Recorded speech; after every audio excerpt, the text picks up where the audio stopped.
Hello, guys. Thank you for being here. Just wanted to sort of on the topic of startups going global, and me here from 500 Startups investing into companies directly in Korea to help them go global. I just wanted to give a session quickly on the global markets overview. And the countries and the regions I'm going over today are listed here. It's India, Nordics, Israel, Japan, Southeast Asia, and of course the US. But before we sort of get started on this, I sort of want to talk to you guys about being a Korean entrepreneur. I think you guys tend to look at going global extremely hard. But the truth of the matter is, because of the rise of all these AWS tools and the connectivity of the world, it's actually easier to start a company in Nigeria today than it was in Silicon Valley 15 years ago. No matter where you are in the world, you can build a product that's going to service the rest of the world, and that's something that as a Korean founder, I want you guys to really, really take to heart. You guys live in a country that's the most connected nation in the world with the best infrastructure. There's nothing that's stopping Korean entrepreneurs from being able to address the global markets. So the world is becoming more connected thanks to folks like Mark Zuckerberg, right? And also, because of that, culture is becoming more unified. So when you think about the struggles of Korean companies, not just Korean companies, Asian companies being able to break into the Western countries, into the US markets and so forth, the prior era was the desktop era. The current era that we're in is the mobile era. And the interesting thing to note about this, beyond the mobility of these different devices, is the screen real estate between the desktop is around 1,000 centimeters squared to a smartphone that's in your pocket is about 100 centimeters squared. So what that means is that there's a lot more real estate to be played around with to develop different user interfaces. And when you think about the first .com boom and bust, information wasn't as widely shared amongst everyone today. So culture wasn't shared, like we mentioned, which basically means that now, with so much information, cultural UX for the first time for consumers is becoming more unified.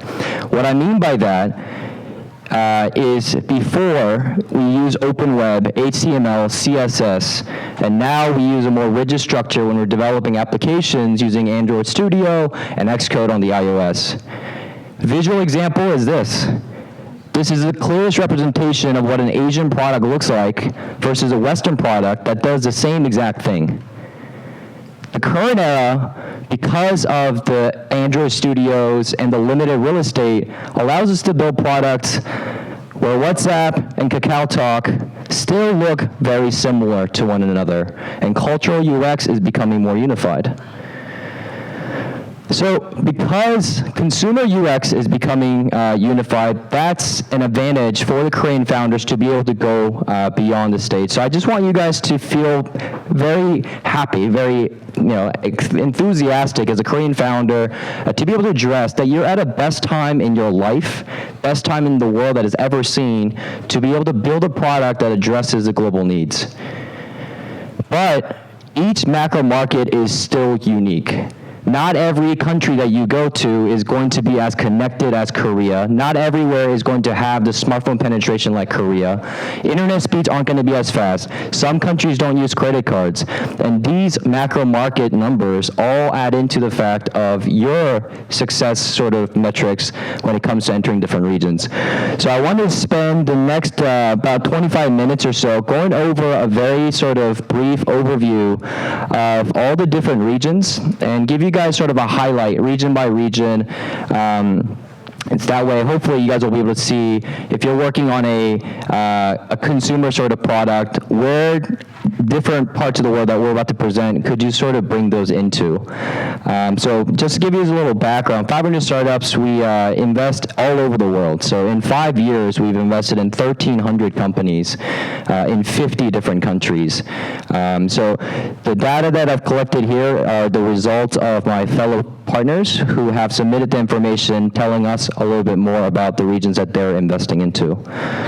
So the first one's India. Raise your hands by any chance if you guys have any Indian customers for your products. Absolutely no one. Raise your hands if you're a startup founder. Oh, you work at a startup here? Okay, great. So actually, raise your hands right now. So if you're a startup founder, please raise your hand. Raise your hands if you are only in Korea. Okay. So it looks like about half the founders, startup founders are probably just in Korea here. So regarding India, what's going on is that there's a popular sector in food tech, fintech, that's finance, especially in payments, as well as on-demand services and education. And India is one of the most active venture capital sort of markets in all the world. What's really interesting about India, just like a lot of other emerging markets, is that the middle class is rising. So the GDP per capita is now growing over $10,000 per consumer, at which point they're able to spend a lot more money on products like your services that you're selling for your startup. And usually when the middle class sort of opens up the channels, you'll start to see a lot of the mobile penetration happen. You'll see a lot of these convenience tech starts to happen, which is our on-demand services that take care of your laundry, that take care of your cabs, things like that. Regarding sort of India, what was sort of happening too is the startup ecosystem in India is still very nascent. It's very young. It's older than compared to South Korea, but in India, a lot of the acquisitions that were happening in the big Indian companies were being done by international companies because there weren't companies that were big enough to acquire these giants. But now with Flipkart, all these sort of companies that are coming out, they're able to start acquiring the startups that are coming in and keep them sort of domestic, and that's the interesting trend that's happening there. And similar to Korea, but on a much bigger scale, a lot of the successful first-time founders or the first-generation entrepreneurs are now pouring money back into the ecosystem in their own dollars, setting up venture capital firms, and we're all becoming super angels by themselves. So the Nordics, raise your hand if you guys know of a really big company coming out of the Nordics at all. You don't count them around. Okay, Supercell was one. The other ones are sort of like Spotify, and so there's a lot of music, streaming music technology there is very, very, they have one of the highest sort of adoptions. So the 80% of the Nordic region they stream music through using tools like Spotify, which I don't believe Spotify is here in Korea yet. And fintech is another one. So you'll notice actually going forward in a lot of these regions that fintech is a popular theme amongst a lot of these countries, but the thing that's really, really challenging about fintech is a very regional focused problem. Just because you're addressing, say, Korea, it is going to be next to impossible for you to be able to address the Indian market, for example. Healthcare, enterprise SaaS, that's something that's extremely big in Nordics because it's a rich nation. So the other thing that you sort of see is countries like India, where it's an emerging middle class, we start to see a lot of convenience tech, a lot of services tech, a lot of things that make my life a little bit more easy or easier to live. When you get to the rich, diverse sort of nations like the US, the Nordics, Korea, you start to get a lot of these, how do we further benefit our agenda, our lives, through healthcare sort of related technologies. So venture capital activity in the Nordics isn't that high. Last year, there was about $850 million total invested. It is growing. This year, they're about to complete about $1.5 billion in total sort of venture capital. So all these regions that I'm presenting today, all these companies are going to be very fast-growing companies, fast-growing regions, and likely most of them, with the exception of one that you'll see later today, are growing 100% year over year in terms of venture capital sort of dollars invested. So within the Nordics, again, this is a region, so there's 5 different countries in it. Stockholm, Sweden is the leading market, and within Stockholm in itself, there's 8 unicorns. There's $8 billion plus valuation companies within it. And Oslo and Copenhagen are coming up sort of regions, and they're coming up pretty quickly. So Israel, Tel Aviv. The thing to notice about Tel Aviv is it is something that if Korea is going to become a very unique or very successful startup ecosystem, it's not Silicon Valley that we should be modeling after. It's Tel Aviv we should be modeling after. And it's Tel Aviv, and it's a mixture of Korea as well. What's really amazing about Tel Aviv is that it's a population about 8.5 million people, or Israel is about 8.5 million people. The market in itself is not big enough to sustain billion-dollar companies, nor any company for that matter. But because of the lack of market size, they think about going global from day one. And all these companies that are being built end up getting acquired by the big Silicon Valley sort of giants like Facebook, Google, Twitter. And I think I heard that over the last 5 years in Tel Aviv, security sector in Tel Aviv, 30 companies in the security sector alone got acquired out of Tel Aviv by Silicon Valley companies last year, in the last 4 years. So venture capital activity, it's only 8 million people, but there's $6 billion invested into that region by domestic and international VCs. So the additional note sort of here is a very, very important thing that Tel Aviv has over a lot of Asian nations. One, it only produces global products. And the second thing that's written here, Israelis view failure as a proud sort of education instead of sort of a shameful sort of note on your career or your record. If you talk to a lot of founders in Israel or Tel Aviv, they're more than happy to tell you about all your failures, more than they'll actually tell you about their successes. And they wear that as a badge of honor and not dishonor. Whereas here in Korea, unless you become extremely successful, a lot of the people who are getting started to becoming, until they get to super success levels, are very shy and find it very awkward to share about their failures. And that's something that's common with a lot of Asian nations. In the Western cultures like Tel Aviv and the US, failure is seen as a badge of honor and a rite of passage for learning towards success. And that's something that Korea as a culture is going to be struggling greatly with as we sort of hopefully transition into a very big startup ecosystem. So Japan, our next door neighbor, it's the third largest economy in the world, but actually there's 1/50th, it's 2% of the venture capital market of the US. It's extremely crazy because it's a huge market. Last year, the growth there is extremely flat as well. Popular sectors-wise, small, medium businesses, services, software services, virtual reality is becoming something big there with their content as well. Healthcare, again, because rich nation, and IoT, like a lot of sort of these Eastern Asian countries are focusing on IoT now. So Japan, when you're talking about sort of entry into a market as a Korean startup, tends to be something that's a lot easier for Korean founders. I think for anecdotally, at least the companies that we've invested in with 500 startups here in Korea, if Southeast Asia is not their first market that they enter outside of Korea, it's usually Japan.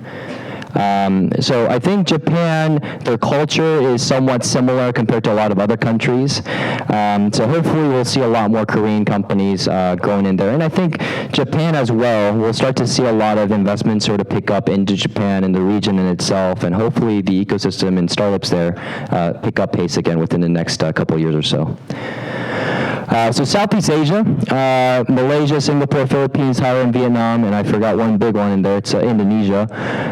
Again, it's similar to India in the sense that there's a rise of the middle class happening. The market in itself is extremely large, and people are coming online for the first time in those. Smartphone penetration is increasing. That means for you to start a founder, that's all opportunity for you. That means that if the country is growing, or the region is growing 50% year over year, that's 50% of the people that weren't potentially your customers last year, but they're now sort of fresh meat in the market.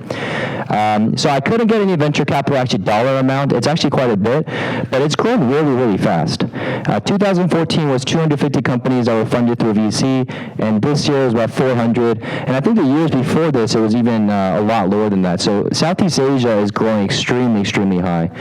And if you look at certain countries in Southeast Asia, they actually have one of the highest social network penetrations in the entire world.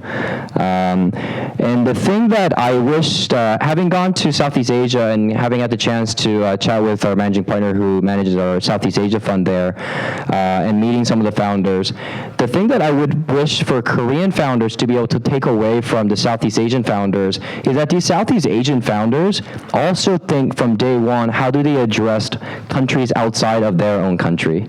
And I think they have to do that because their countries are a little bit smaller, but they're not much smaller than Korea.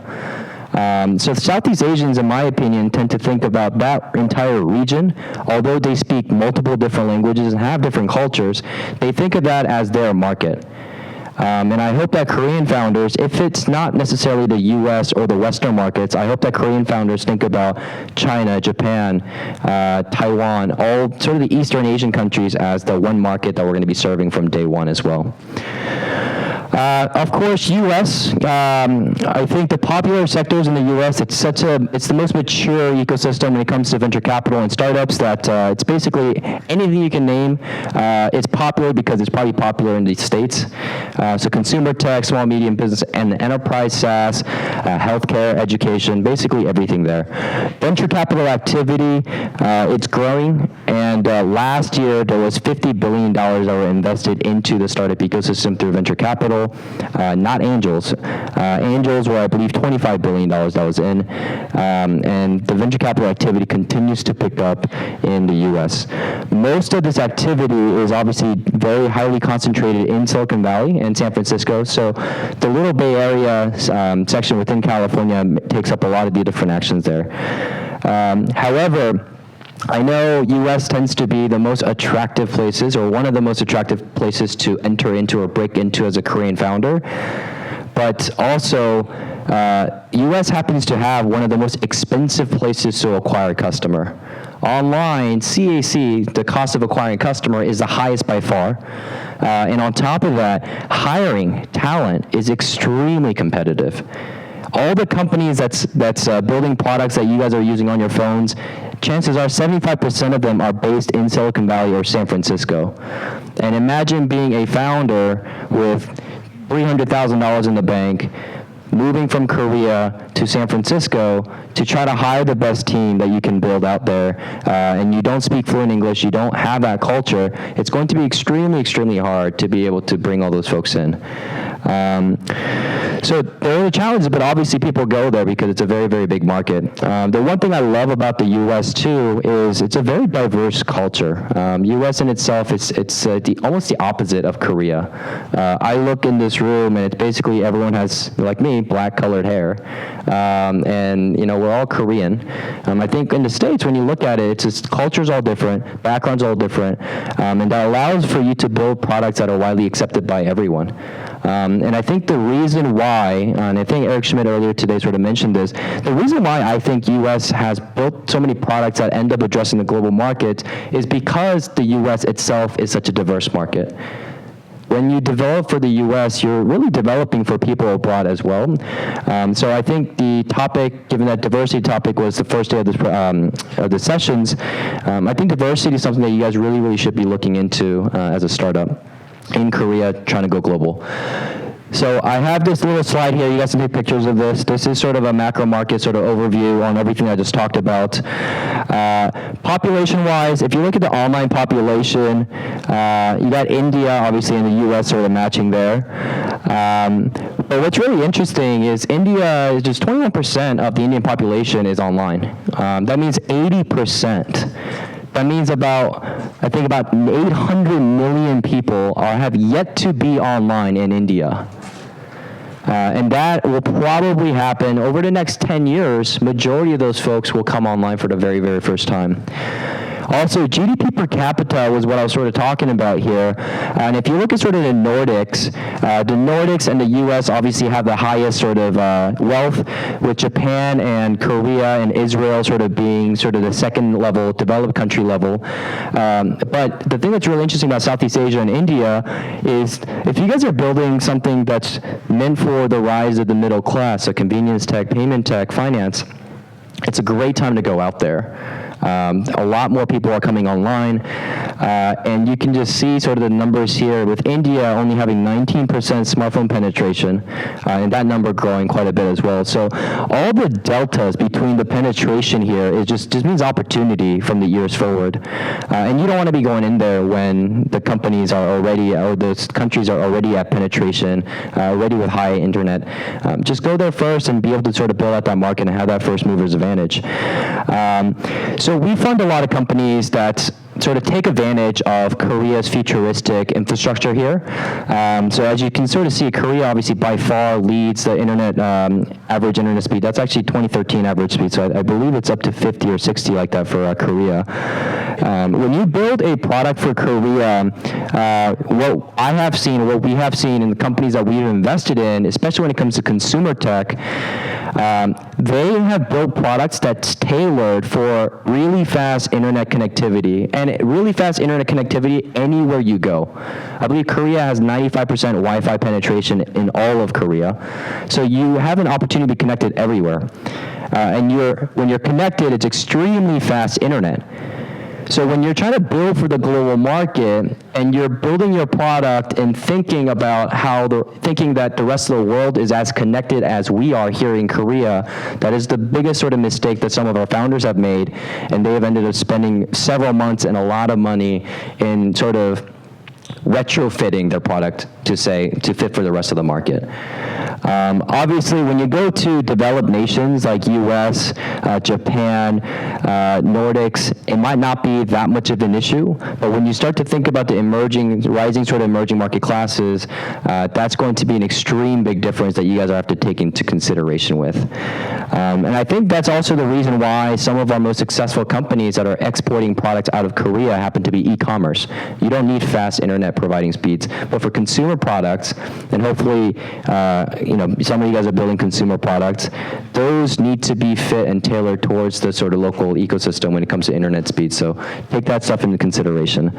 And the last part here, the uses Facebook, I just put that on there just because from a customer acquisition standpoint, when there's a mainly use sort of one large channel that a lot of people in that population use, that means there's one source that you can tap into acquiring the first set of your local customers in that region.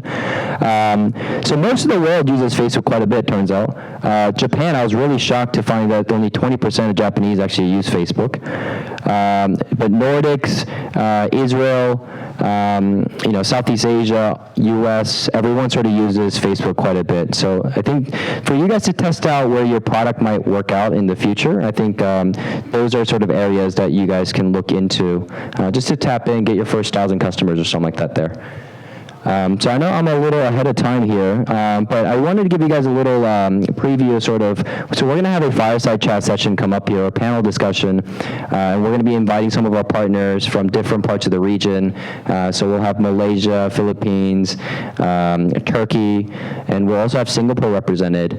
I just want them to sort of be able to tell you what their local ecosystems are like and how you guys as Korean founders can potentially enter into that ecosystem if that's something that's interesting for you guys.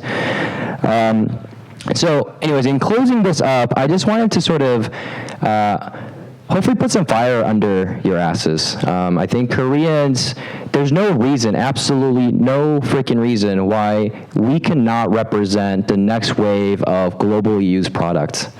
We've already done it with Samsung in a hardware format. We're living in the most connected world, a country in the world.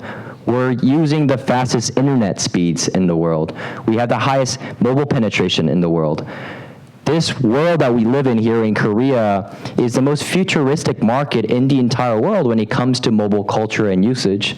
And that should translate into the overall sort of products that we build out for the rest of the world. And I hope that people in this room are going to be building something out that next 5 years, 10 years, we look back and think about how that was the first wave of Korean startups.